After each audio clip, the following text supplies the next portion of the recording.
What is the scariest story you know that is 100% true? Story 1. Before my dad died, he once told me a story from when he was in Vietnam in the 1960s. He told me about a mission where he and one other American with 5 CIDG strikers, South Vietnamese villagers turned fighters, were tasked to emplace seismic ground sensors along a trail network deep in the jungle. He said they were about 2 days into the mission when he and 2 of the strikers split off from the main group to go watch a nearby trail intersection. He said the jungle was pretty quiet that day, just the sounds of birds and bugs and an occasional monkey. He said they had been watching the trail intersection for about 3 or 4 hours and were deciding on whether to move further down the trail or to turn back and link up with the rest of the patrol. Before leaving the cover of the brush, my dad said he checked the trail ahead of them one last time and prepared his men to move.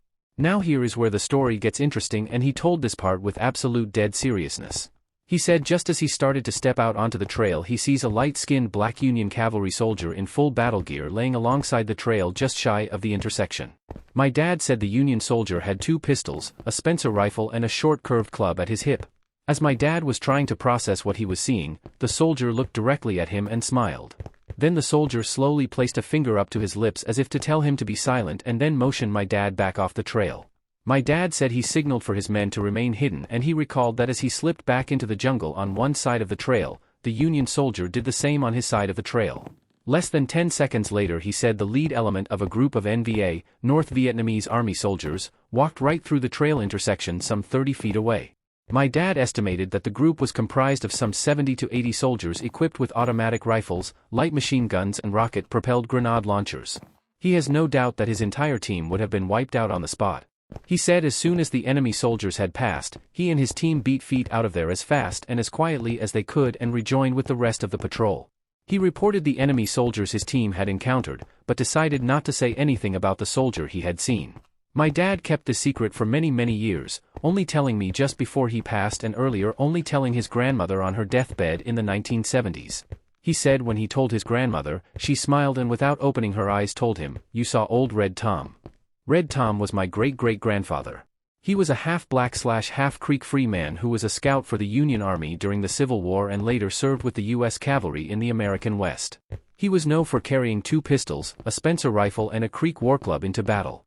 Story 2. A female friend in college disappeared from a party at another university in the city town 25-ish miles north of our school. She had arrived with another friend, who I believe had driven. At some point she split off to play cornhole or something, and was later inexplicably gone. Phone calls went to voicemail, police were called, but she was simply missing. About 10 days later she was found by a homeless man, who witnessed her crawling up to a bus stop in the city, begging for help. She had broken a leg and an arm and was in very bad shape. At the quite large party, she had her drink secretly drugged, and was then led off by a group of men into their vehicle. She was taken to an apartment where she was drugged, repeatedly raped, and locked in a small room in between with a bucket to use as a bathroom. At one point, after being injected with heroin and raped, she somehow managed to convince one of her captors to allow her to use the actual bathroom to clean herself up. This bathroom had a small window to the outside, and with the shower running, she managed to squeeze out and fell from the 3rd story into a large hedge/bush. From there she crawled from the apartment complex to the road and bus stop, where the homeless man saw her and called police. Many cars stopped upon seeing her, making her captives unable to recapture her. 3 men were later arrested for the crime after surveillance cameras allowed police to locate the apartment which she jumped from. She returned to our university almost 2 years later, graduated, and became a nurse. She was obviously traumatized, never partied again, carried a gun everywhere she could, and somehow moved on with life. It was a terrifying tale none of us ever forgot. She was an 18-year-old freshman when the incident happened. Story 3. Many years ago, before there were cell phones, we had these things called pagers strapped to our hips. Someone would page you with their phone number, and you would call them back when you got to a phone. As an on-call technician, working in the audio-visual field, my pager would go off all the freaking time. Like most people who used pagers, our clients knew that if you followed up your number with a 911, that would indicate to the technician to stop what they were doing and call right away. Although I was always busy, I rarely if ever got 911s. One afternoon traveling from Orlando to St. Petersburg via Interstate 4, my pager goes off with a number I don't recognize, followed by the 911. I find the first exit, and pull into a little truck stop looking place outside of Plant City, to use the pay phone. This takes maybe 3 minutes tops. I walk in, ask for some change and head to the wall where there are 4 pay phones to choose from.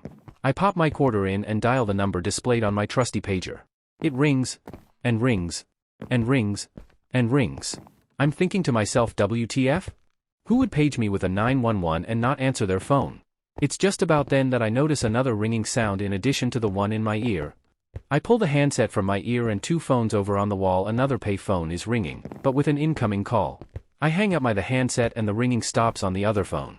I walk a few paces over, pick up the handset and look at the phone number printed above the buttons. I look at the number on my pager, I look at the number on the phone, I look at the number on my pager again, I look at the phone again. Except for the 911, they are identical. I kinda lose my breath for a second and then I make my way over to the girl at the counter and ask if she saw anyone use the pay phone. She said I was the only person in the store in the last hour. The whole episode probably took 15 minutes, but man, I was freaked out. The hair on the back of my neck was standing straight up and I just wanted out of there. I get about 10 miles down the highway and come upon a scene that looked like a bomb went off. For car pileup involving a tractor trailer hauling a load of steel that had come loose, state troopers and paramedics just arriving.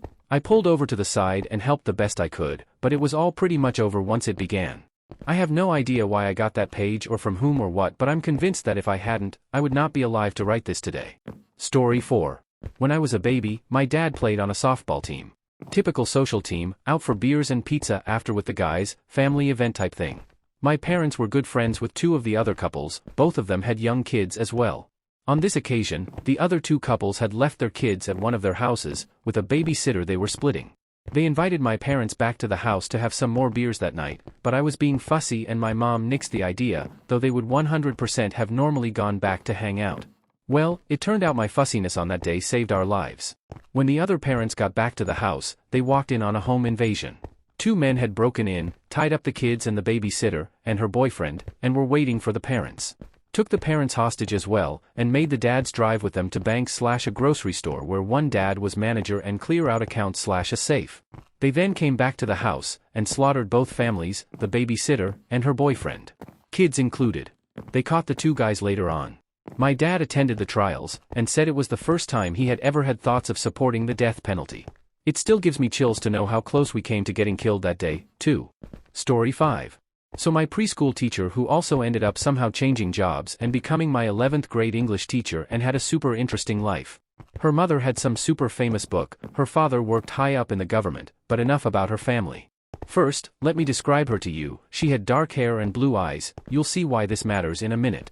She told this story every single year to the new students in her class. When she was younger, she was driving through Arizona on a 2-way road while her boyfriend at the time was following behind her on his motorcycle.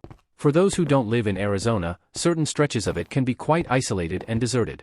She said that they were on a long drive. It's been about 6 years since I was in her class, so details are fuzzy, but basically her and her boyfriend both knew the destination where they were heading by memory and eventually got separated by a few miles. A man who was behind her in a Volkswagen Beetle kept pulling up beside her into the other lane, no one was coming, and motioning at her to pull over. She somewhat ignored him the first few times, but he kept doing it and began getting more frantic each time. She said that she believed that he spotted something wrong with her car, so she saw a parking lot off the road for a deserted gas station and pulled over. Once pulled over, she said that she instantly got an eerie feeling. The man was suspicious and kept telling her that he saw something wrong with her headlight and insisted she get out of the car so he could show her what he meant. Her boyfriend, who was a few miles behind her, eventually caught up and spotted her car at the sketchy gas station. Right as she was out of the car, her boyfriend began to pull in. As he did that, this man got into his car and sped off like his life depended on it. They later were able to identify that the man was Ted Bundy. She said she cannot imagine what would have happened to her if her boyfriend had been even another 3 miles behind her on the road. Story 6. Years ago when I was 8, my family lived in this big weird house kind of on the edge of a small town. The school district was in the middle of a big restructuring, so even though we were only a couple grades apart, my brother and I went to different schools and took different buses. This left me as the last person to leave in the morning and the first person to get home in the afternoon, which meant it was my job to make sure all the lights were off and the door was locked. One morning I noticed the basement door was open and the light was on, so before I left I turned off the light and closed the door. When I got home that afternoon the light was on and the door was open again. I just assumed that I'd forgotten to actually take care of it when I noticed it in the morning, so I went over to turn off the light and close the door. When I got to the top of the basement stairs I looked and there was a big shadowy male figure towards the bottom of the staircase. I freaked out, slammed the door and pushed a bunch of boxes against it and then went and hid in my closet. For months I didn't tell my family because I was positive what I had seen was a ghost and didn't think anyone would believe me. Then about a year after that incident, my mom and her boyfriend realized that small amounts of money had been going missing for months, totaling around $800 to $900, but never more than $60 at once. So we all walked around the house with flashlights trying to figure out how they could have gotten in. Turns out some creep was climbing in through a small hole in the outside of the house, shimmying through a crawl space, then coming up into the house through the basement. Realizing I had been alone in the house with him on at least one occasion was one of the worst, most terrifying moments I've ever had. Story 7. When I was a baby, my dad played on a softball team. Typical social team, out for beers and pizza after with the guys, family event type thing. My parents were good friends with two of the other couples, both of them had young kids as well. On this occasion, the other two couples had left their kids at one of their houses, with a babysitter they were splitting. They invited my parents back to the house to have some more beers that night, but I was being fussy and my mom nixed the idea, though they would 100% have normally gone back to hang out. Well, it turned out my fussiness on that day saved our lives. When the other parents got back to the house, they walked in on a home invasion. Two men had broken in, tied up the kids and the babysitter, and her boyfriend, and were waiting for the parents. Took the parents hostage as well, and made the dads drive with them to bank/a grocery store where one dad was manager and clear out accounts/a safe. They then came back to the house, and slaughtered both families, the babysitter, and her boyfriend. Kids included. They caught the two guys later on. My dad attended the trials, and said it was the first time he had ever had thoughts of supporting the death penalty. It still gives me chills to know how close we came to getting killed that day, too. Story 8. Story 8. My dad and some friends got drunk and went for a drive on some back roads and were going as fast as the truck would go as teenagers. My dad was slightly less drunk than the others and eventually demanded they let him get out. They pulled over and he and one other girl got out. He and the girl started walking to town while the other three sped off in the opposite direction. Well, less than a mile up the road from where they got out is an extremely sharp turn, which they missed and hit a tree going pretty close to triple digits, miles per hour. Two of them died on impact and the only reason the third survived is because they crashed in front of a house that two doctors lived in. The survivor was paralyzed and lost his leg and part of his arm and was in the hospital for 8 months before dying. This was in the 60s, so medical care wasn't what it is today. When I first got my permit, my dad took me to that corner to explain the importance of safe driving. It gave me goosebumps about how close he was to being in the truck. He said that the dad of the driver got what remained of the truck to be hung up in the center of town for months after, to be a warning to all. Welcome to the end of another Thread Tales episode. Join us again for more AskReddit stories that bring us closer through shared experiences.